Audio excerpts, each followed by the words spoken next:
All right. Another of these. So this is the Great American Mail, and we are live. Actually, we are live streaming, but we didn't announce to anybody that we're live streaming. So you probably don't know to stop by. You'll be catching this later on video. So we wanted to do a quickie video on the recent Georgia election case involving David Perdue. David Perdue is running against Governor Kemp in the gubernatorial primary, and you may know him. He lost in the 2020 general election. Actually, he won the first part of the 2020 election, but Georgia has a rule that you can't just get a simple majority or plurality. You have to get a majority. So he did not get more than 50.1% of the vote. So he had a runoff against Ossoff, and he lost.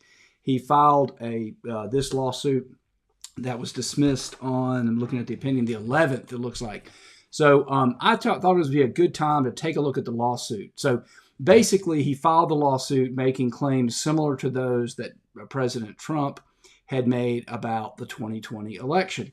And the judge on the 11th of May, just 5 days ago, dismissed the case. And if you were paying attention to the mainstream media, let's take a look here. This was probably the information that you got. Take a listen. Okay.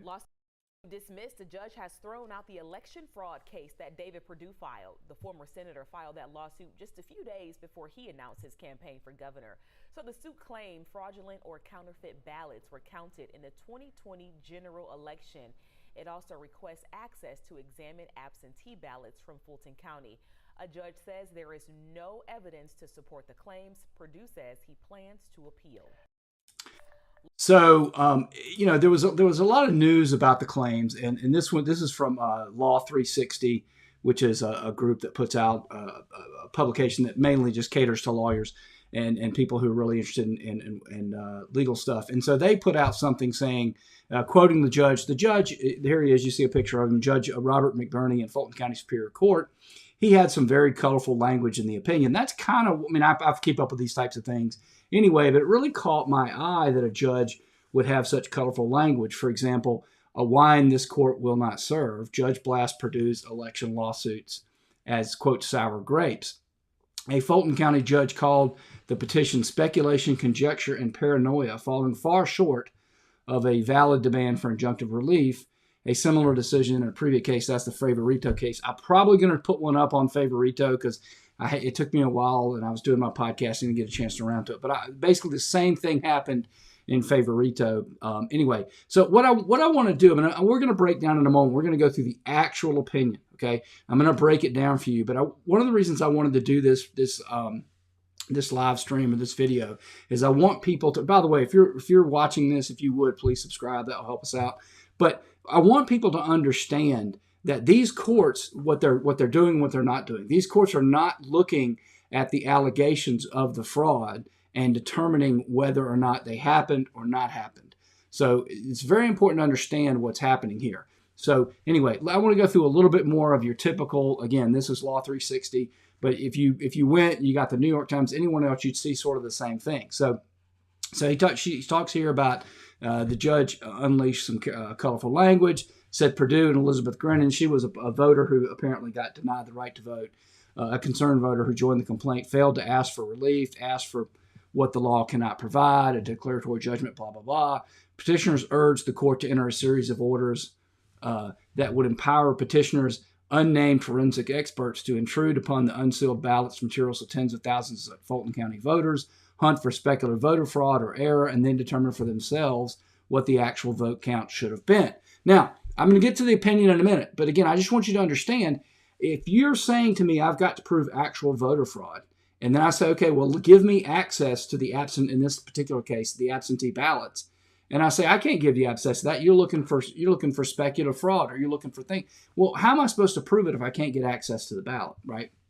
Anyway, so she goes on, and again, but this is the typical analysis you're going to get from the mainstream media, right? So down here near the bottom, she talks about the lawsuit. I'm looking right here. The lawsuit presents many grievances, McBurney said, but the core claims are that several batches of absentee ballots were scanned multiple times, and thousands of unlawful counterfeit absentee ballots were counted or certified. Okay. Anyway, so basically, he's made these claims, and he says, hey, I've come to you I want to take a look at the ballots, and I think I should get relief. Now, let's get over to the opinion. I want you to see here, I'm looking, I just pulled this off Document Cloud. You can do this yourself. I actually, because I practice in Georgia and in Florida and the federal, all throughout the USA, I have access to these documents. But I want you to know we're looking at, you can see right in the corner right up here. Actually, let me see if I can. There you go. All right. So you see here, Fulton County Superior Court e-filed. That's when the court e-filed it, May 11th at 3:45 p.m. So this is the actual case. And if you scroll to the end of the case, you will see the entire order is 8 pages. You can see down here at the bottom the 8 pages, and it's signed there by the judge. If you look at the bottom there, that's page 8. Okay. So we're going to go through the case in a little bit more detail here. All right. So basically, you have to understand this. This case was dismissed at the motion to dismiss stage. What is the motion to dismiss stage? Well, you file a lawsuit. You have to serve the lawsuit. The defendant comes in and has 30. In Georgia, you have 30 days to answer. Now, it used to be in Georgia, you could file a motion to dismiss if you wanted, but that didn't stay discovery. Now, carefully, okay? Let's just say hypothetically that you were working, and say you're a female, and you get a email from your boss who's male, says, you know what, we decided we got too many women around here, we're firing you because you're a woman. And you get the email, and as soon as you get the email, there's a security guard saying, did you get the email? Yeah, I got the email. Here, pack up your stuff and go. Well, let me print out the email. No, you can't do that, ma'am. You need to come with me right now. And so you, of course, don't want to get in any trouble or any harm. So you, leave your stuff, get up and leave. And then you sue and you say, hey, they fired me for illegal reason. Under Title VII, you cannot, you cannot under the Civil Rights Act of 1965, you can't fire somebody based on gender. It's just flat illegal. Well, what's your evidence of that? Well, they sent me an email. Where's the email? Well, let me get it into my computer system. Let me get discovered from the defendant. No, I can't do that. There's no discovery. Well, they sent it to me, and they didn't let me print it, and they cut off my security to get into the system as soon as they escorted me out, right? That's kind of in the situation that you're in now. I want you to understand that. And so, again, if we get back over here to the opinion, you're looking here, it says right here, the motion to dismiss. So basically, essentially, it shows you that you're at the motion to dismiss stage. Just so we're clear, if we were at the summary judgment stage, what would happen is, at that point, you will have been given access to all the evidence, and then there'll be another time when the court will come in and say, okay, show me the evidence that proves your claim. At this stage, the court has to assume everything you're saying is true.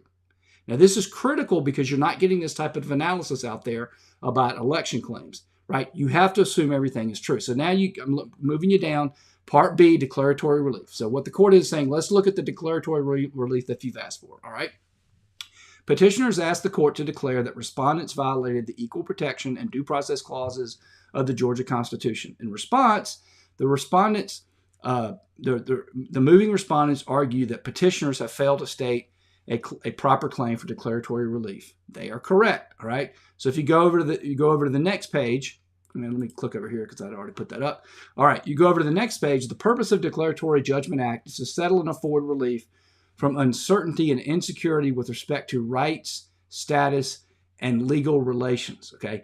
Declaratory relief is a forward-looking remedy. Petitioners in seeking it must demonstrate that they are in a position of uncertainty or insecurity as to some future action, okay, that must take, and then without direction from the court, they might act in a manner that jeopardizes their interest. Thus, declaratory judgment is improper where the declaratory or declaration sought addresses an act that has already occurred. Here, right again, petitioners asking the court for a declaration about something that, if it happened, already happened, a violation of the constitutional rights occasioned by respondents' mismanagement of the election. Right? So then he comes down and he basically says, okay, even assuming the petitioners could prove every allegation about the election, and they are legion, and that these allegations result in a corresponding violation of their rights, this court cannot issue a declaration about things that already happened or already occurred, is what he says here. Okay, so that means you're dismissed. Now, again, I want you to understand, you just saw from the local news channel and you saw from law.com, right? They didn't tell you that it's basically dismissed on a technicality. All right. Well, let's go back and let's go. We've got a little bit more of the opinion to go to. So let's continue. So if you go a little bit further in the case, you get to the injunctive relief part. Actually, I skipped ahead too far there. All right. Injunctive relief. All right. Petitioners also asked the court to issue temporary and permanent injunctive relief. The moving respondents argue that petitioners again failed to state a claim for this relief. The debate is moot as the court on April 7th of 2022 entered an order preserving the electoral records petitioners seek to preserve. So basically saying there is that the injunctive release you asked, right? So injunctive release is non-monetary relief that you've asked to do. They've already done. So I've told them to keep the ballots and seal the ballots and all that stuff, okay? So you understand there's got now dispensed with two claims. The declaratory claim, it's about something that's already happened. I can't technically do it. So it's a technicality. I'm tossing you out. Number two, you asked me to preserve the ballots. Yes, I've had them preserve the ballots, okay? So now we're to the rest of the claims that they have. Here it is right here. This is now we're on page, scroll down, you see we're on page 7. So you know it's an 8-page document. Oh, sorry, I don't have that up there. There you go. All right, you can see it's an 8-page document. We're almost there. Finally, petitioners urged the court to enter a series of other orders that would effectively empower petitioners, unnamed forensic experts, to intrude upon the sealed ballot materials of tens of thousands of Fulton County voters, hunt for speculative voter fraud or error, and then determine for themselves what the actual vote count would have been in the election. This quixotic journey will not take place, right? Now, folks, I want you this is why I wanted to go through this. I want you to understand, all right? So they're asking for equitable relief here, saying, look, let us have access to the ballots, right? We've made these allegations about the mismanagement. We got to get the data to see if it really, in order to prove it. And he says, I'm not going to let you do it. Okay. And he goes, the purported basis for such a sweeping relief would be the court's declaration that petitioners' rights were violated, a backwards-looking declaration that no trial court can make. Absent the court's declaration, petitioners are left only with speculation, conjecture, and paranoia, sufficient fodder for talk shows, op-ed pieces, and social media platforms, but far short of what would legally justify a court taking action. Now, folks, I want you to understand, when you're talking in equity, you've got a little bit of leeway for the court to do things that basically promote justice. Now, again, I'm not taking difference with this court's opinion. I'm not saying the court is wrong. This is not what this live stream or video is about. What this is about is making sure you understand what's happening here, looking at the actual writing of the judge and the actual opinion. He said, you're technically not eligible for declaratory relief. I've already told them to preserve the ballots. You would like to see the ballots to do an audit. I'm denying that because it's based on conjecture, paranoia, whatever, okay? So again, I'm not going to let you see the evidence, all right? Now, that's fine, but I want you to understand the court has not allowed them to look at the evidence, look at all the ballots, and then come in and said, prove your case. They have not done that, okay? So then we get to, I think, the final page of the order. So that he basically talks about what a potential remedy you would have, which, by the way, I don't believe this deals with the actual election problem. But again, that's something that could have easily been fixed by Perdue's lawyers. And again, the court is just saying you have no claim. Anyway, the interesting thing here was this part about the wine. So petitioners having failed to state a claim for declaratory relief, their demand for injunctive relief is moot, right? So their remaining requests for equitable relief, absent the declaratory relief they cannot have, are supported only by sour grapes, which make a wine this court will not serve. Now, again, folks, another reason I wanted to cover this, painting this quote-unquote colorful language. So this is basically what's happened here in legal speak. What the court is saying you can't state a claim, right? If you ran for senator and you believe that there was voter fraud, basically he's saying there's no claim that any court can give you for relief. Okay, that's fine. I mean, if that's the law, that's the law, right? And I think that actually, based on what we've seen in the other cases, that does appear to be the law, or at least now it is. But I want you to understand, though, what happened there is we're saying technically there's no remedy for you. And the same thing would apply to President Trump. The same thing would apply to Stacey Abrams. I'm not trying to make a political statement in this particular instance. I just want you to understand, right, as the citizens, that's the way this works here. In this case right here, a quick 8-page decision where the court basically said, technically, you've got no remedy. I can't help you. I can't even let you see the ballots. Fine. All right. But just understand why it was dismissed. The court is not saying what you claim to have said happened, all the fraud and the mismanagement. I'm not saying that didn't happen. They're just saying, I can't give you a remedy. Okay. So anyway, if you like this video, please share it and let other people know about it. I'm going to put it up on Twitter and some other places, and I have a feeling that it probably will be taken down. So you might want to get on it quickly. I tried to make sure I stayed within the appropriate lines, but we're new at doing this, and so I don't know if I've breached some line of the YouTube folks or not. We shall see. Anyway, subscribe to the page, share it. We're going to be doing more of these videos now that we're kind of getting the hang of it and figuring out where the rules are. So I hope you'll tune back in, and please, again, subscribe to this channel.